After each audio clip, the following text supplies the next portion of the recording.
Iran mulai mewujudkan ancamannya dan sekarang skenario harga minyak mencapai $200 per barel tidak lagi terasa begitu jauh. Selain menanam ranjau di Selat Hormuz, Iran hari ini juga menyerang pelabuhan di Oman yang selama ini digunakan negara-negara Teluk Persia untuk menghindari blokade Hormuz. Di beberapa negara kawasan itu, produksi minyak dan gas sudah dihentikan, membuat pasar makin tidak stabil. Akhirnya, hari ini di Markas Komando Militer Iran Khatam Al-Anbiya, diumumkan bahwa Iran beralih dari serangan balasan ke serangan terus-menerus terhadap musuh-musuhnya, dan Amerika Serikat tidak akan mampu mengendalikan harga minyak. Di Teheran diumumkan bahwa kapal apapun yang melewati Selat Hormuz akan ditenggelamkan, artinya blokade total. Di Teheran juga diumumkan, bersiaplah harga minyak per barrel akan naik. Sebagai tanggapan, anggota Badan Energi Internasional yang terdiri dari lebih dari 30 negara, hari ini sepakat secara bulat untuk menggunakan sepertiga dari cadangan minyak strategis mereka guna mengatasi gangguan di pasar minyak yang disebabkan oleh perang di Timur Tengah. Donald Trump memerintahkan penghancuran kapal yang memasang ranjau di Selat Hormuz. Namun, peristiwa kunci tetaplah serangan hari ini. Serangan Iran ke Oman, yang saat ini secara drastis mengubah situasi. Saya Alexei Peci, mari bahas topik ini bersama. Tapi sebelum kita mulai episode ini, saya minta kalian untuk subscribe ke channel ini, beri like, tulis komentar apa saja, dan jangan lupa untuk follow channel Telegram saya, Peci News. Linknya ada di deskripsi video ini. Di sana kami mempublikasikan berita-berita terbaru begitu kami menerimanya. Jadi, Iran mulai melakukan serangan terus-menerus terhadap lawan-lawannya, dan Amerika Serikat tidak akan bisa mengendalikan harga minyak. Namun, pernyataan seperti itu hari ini disampaikan oleh Ebrahim Zolfagari, perwakilan dari Markas Komando Militer Iran Khatam Al-Anbiya.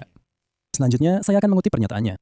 Kami tak akan membiarkan 1 liter minyak pun sampai ke Amerika Serikat, Israel, dan mitra mereka. Setiap kapal atau tanker yang menuju ke mereka akan menjadi target yang sah.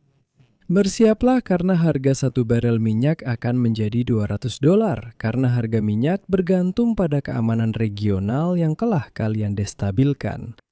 Dan segera setelah itu, intelijen Amerika mengonfirmasi bahwa militer Iran mulai menempatkan ranjau di jalur pelayaran Selat Hormuz. Iran menggunakan kapal kecil untuk menanam ranjau yang mampu membawa 2 hingga 3 ranjau di atas kapal. Dan di sini ada hal yang menarik. Tidak ada data publik tentang jumlah ranjau yang dimiliki Iran. Namun, perkiraan selama beberapa tahun terakhir bervariasi antara sekitar 2 hingga 6.000 ranjau laut buatan Iran, Tiongkok, dan Rusia. Mereka bisa saja menanam ranjau di sana jika mau.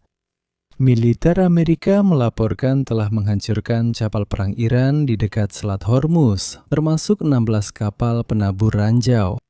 Namun, meskipun demikian, Iran masih mempertahankan sekitar 80% kapal kecil dan kapal penabur ranjaunya. Dan kekuatan ini sepenuhnya mampu menempatkan ratusan ranjau di jalur pelayaran. Garda Revolusi, yang secara efektif mengendalikan Selat Hormuz, bersama dengan Angkatan Laut tradisional Iran, mampu membentuk koridor dari kapal penabur ranjau yang tersebar, serta kapal kecil yang dipenuhi bahan peledak dan baterai rudal pantai. Kemampuan melakukan blokade memang ada, namun Iran bertindak lebih jauh. Hari ini, di pelabuhan strategis Salalah di selatan Oman, terjadi serangan drone. Serangan drone menghantam tempat penyimpanan minyak. Akibat serangan tersebut, tangki bahan bakar mengalami kerusakan.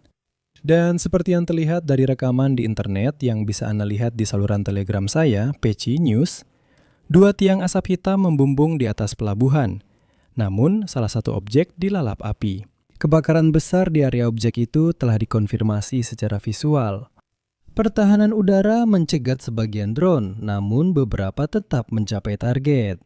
Akhirnya, operasional pelabuhan Salalah di Oman ini dihentikan. Dan di sini penting untuk dipahami bahwa ini bukan sekedar serangan. Ini adalah upaya untuk menunjukkan bahwa Iran benar-benar serius. Masalahnya, pelabuhan inilah yang memungkinkan negara-negara Teluk Persia mengirimkan minyak tanpa harus melewati Selat Hormuz. Di Teheran, mereka sangat memahami hal ini. Secara resmi dilaporkan bahwa Arab Saudi hanya sedikit mengurangi produksi minyak, yaitu hanya sebesar 300.000 barel per hari. Namun pada saat yang sama, Riyadh minggu lalu menghentikan operasi kilang minyak Ras Tanura dengan kapasitas 550.000 barel per hari. Dan mulai mengalihkan pengiriman minyak dari pelabuhan-pelabuhan timur di Teluk Persia itu ke Laut Merah. Di sini saya ingatkan bahwa Arab Saudi memang memiliki pipa minyak yang melintasi seluruh negeri dan berakhir di Laut Merah. Jadi mereka bisa dengan tenang mengekspor minyak dari sana. ADNOC, raksasa minyak Abu Dhabi, menutup kilang Ruwais berkapasitas 922.000 barel per hari setelah serangan drone memicu kebakaran. Kuwait Petroleum Corporation mulai mengurangi produksi minyak. Irak telah mengurangi produksi minyak sebesar 70%. Selain itu, sejumlah perusahaan di Kurdistan Irak telah menghentikan produksi minyak sepenuhnya. Qatar sudah sejak 2 Maret menghentikan produksi di fasilitas LNG-nya. Dan Qatar adalah sumber sekitar 20% pasokan gas alam cair dunia. Bepco Energies Bahrain pada hari Senin mengumumkan force majeure di kilang minyak Sitra dengan kapasitas 380.000 barel per hari. Serangan Israel ke Iran mengenai beberapa tempat penyimpanan bahan bakar dan Pulau Khark yang sangat penting. Ini terminal ekspor minyak utama Iran. Namun, sejauh mana kerusakan yang ditimbulkan di sana masih belum sepenuhnya jelas. Secara keseluruhan, hingga hari ini, kilang minyak di Timur Tengah telah mengurangi kapasitas pengolahan minyak sebesar 2 juta barel per hari.